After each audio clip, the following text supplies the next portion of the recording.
Use a big and small brush to clear away the large debris.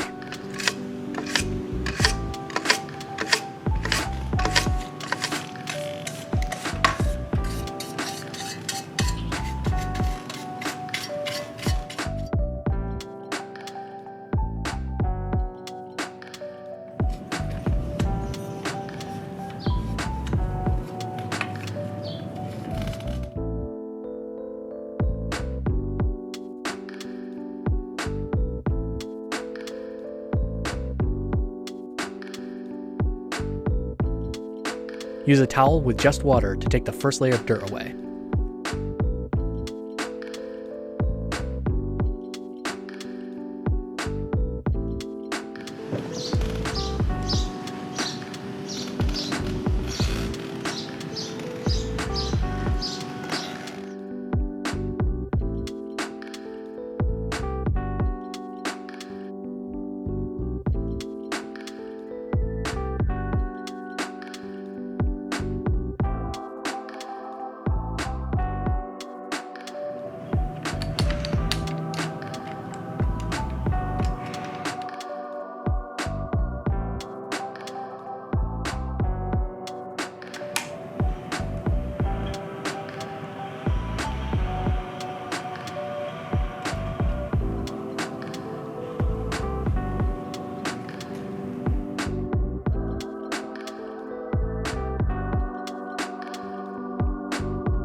Use some compressed air to blow away the excess dirt in smaller areas. Use a soapy sponge to deep clean and dry off immediately with a towel to avoid water damage.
Detail the small areas with rubbing alcohol and Q-tips.